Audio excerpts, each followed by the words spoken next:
Guys, tahu nggak berita yang lagi hype akhir-akhir ini? Apa tuh? Pertambangan nikel yang viral itu loh.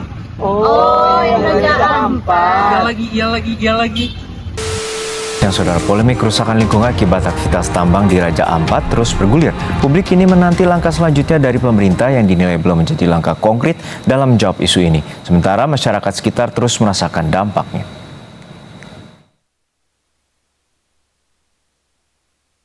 Hutan belantara yang dulu hijau lebat itu seketika gundul, terbuka menganga di sana-sini. Cakar-cakar besi ekskavator dari luar pulau Raja Ampat datang menggali tanah dan batuan. Pantai Raja Ampat yang dulu jernih mulai keruh, mengancam biota laut dan terumbu karang. Karena pemerintah pusat ya mengeluarkan izin dan segala sesuatu IUP yang ada sendiri turun dan meninjau ke apa perusahaan yang ada termasuk di GAG, KW dan di Manuram. Jangan cuma bicara baru tinjau ke lapangan. Undang-Undang Nomor 1 Tahun 2014 tentang pulau-pulau kecil tidak diperkenankan adanya pertambangan di pulau-pulau kecil. Itu kan menjadi salah satu kerusakan lingkungan yang tidak menerapkan konservasi kan? Iya sih. Emangnya konservasi itu apa? Nah, kalau mau tahu lebih jelasnya, kita lihat penjelasan berikut ini.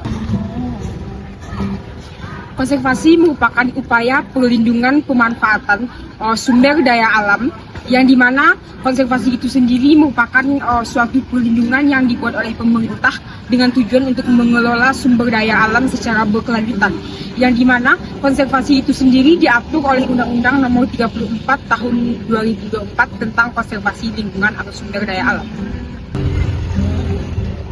Menurut Undang-Undang Nomor 32 Tahun 2024 Pasal 5A, kawasan dan sumber daya alam yang perlu dikonservasi adalah: pertama, kawasan suaka alam dan perairan alam; yang kedua, kawasan konservasi di wilayah perairan pesisir pulau kecil; ketiga, areal konservasi. Nah guys, kan tadi kita udah tahu tentang pengertian konservasi, apa itu konservasi dan wilayah konservasi. Nah sekarang, walaupun pemerintah itu mengadakan program konservasi, tapi masyarakat masih bisa loh untuk menjalankan usaha di lahan konservasi dengan syarat masyarakat harus mengurus surat perizinan kepada pemerintah sesuai dengan undang-undang. Yang mana jika perizinan tidak diurus oleh masyarakat, maka akan mendapatkan berbagai denda. Yang pertama, denda administrasi; yang kedua, penutupan lokasi; yang ketiga, pencabutan izin usaha; yang keempat, penutupan izin usaha dan juga penutupan lokasi. Nah, jadi harus diperhatikan dulu nih kalau mau bikin usaha di lahan konservasi. Nah, jadi teman-teman, walaupun ada izin usaha dalam penggunaan lahan konservasi yang terdapat di pasal 40, ada beberapa kegiatan yang dilarang tentunya. Yang pertama, mengurangi luas kawasan konservasi. Yang kedua, menghilangkan dan atau menurunkan fungsi kawasan konservasi. Yang ketiga, melakukan kawasan pembakaran di areal kawasan konservasi. Yang keempat, melakukan kegiatan yang mengakibatkan perubahan bentang alam di kawasan konservasi.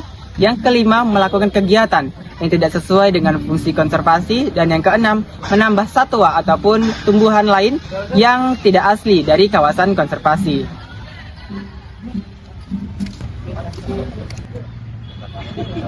Jadi teman-teman, bagi orang-orang atau oknum-oknum yang melanggar wilayah konservasi, tentu akan diadakan hukuman seperti pidana penjara. Paling singkat 2 tahun dan paling lama selama 20 tahun. Oleh karena itu jangan pernah melanggar wilayah-wilayah konservasi agar tidak dikenakan pidana. Itu sudah tergantung pada pasal 40A. Sekian. Jadi gimana nih pendapat kalian tentang Raja Ampat sekarang? Kalau dari saya sih, tentu saja dampak dari pembangunan nikel di Raja Ampat itu menyebabkan dampak negatif. Salah satunya kerusakan ekosistem laut dan kerusakan alam lainnya. Apa sih yang bisa dibanggakan dari Indonesia kalau bukan alamnya? Iya. Indonesia itu dibanggakannya itu dari segi alamnya, kehutanannya. Tapi kalau alam kita sudah dirusak dengan oknum-oknum yang tidak bertanggung jawab, apalagi yang mau dibanggakan dari negara kita? Kita sudah banyak ketinggalan dengan negara-negara lainnya, contoh dari segi perkotaan, teknologi, serta lain-lainnya. Apalagi yang bisa diharapkan ke depannya dari Indonesia ini? Bolanya gimana ya Bang? Bolanya kita lihat semalam aja Indonesia itu kalah dengan Jepang. Skornya 6-0. Aman aja. Jadi dengan adanya konservasi ini mungkin kedepannya Indonesia bisa diperbaiki kembali. Jadi sekarang teman-teman sudah tahu kan apa itu konservasi, mana saja kawasan yang masuk kawasan konservasi, dan apa aja undang-undang yang telah mengatur tentang kawasan konservasi ini beserta sumber daya alam yang ada di dalamnya. Jadi janganlah teman-teman merusak ataupun melakukan kerusakan pada kawasan konservasi tersebut, karena itu akan menimbulkan dampak negatif pada kita nantinya, yang mana kawasan hutan yang rusak, kawasan konservasi yang rusak, tentunya itu akan berakibat seperti adanya longsor, banjir, dan kita juga yang akan menanggungnya. Dan walaupun telah ada perizinan untuk memanfaatkan kawasan konservasi tersebut, janganlah kita memanfaatkan kawasan konservasi tersebut secara semena-mena. Oleh karena itu, kita pikirkan juga ke depannya. Dan marilah kita rawat alam, ekosistem, dan juga kawasan-kawasan yang seharusnya masuk ke kawasan konservasi. Sehingga ke depannya kita tetap dapat memanfaatkan dan tetap dapat melestarikannya. Jadi kalau menurut teman-teman, bagaimana itu tentang yang berita viral sekarang ini seperti tambang nikel yang ada di Raja Ampat? Silahkan komen di bawah ini. Mari sama-sama kita jaga alam Indonesia agar tetap asri dan lestari.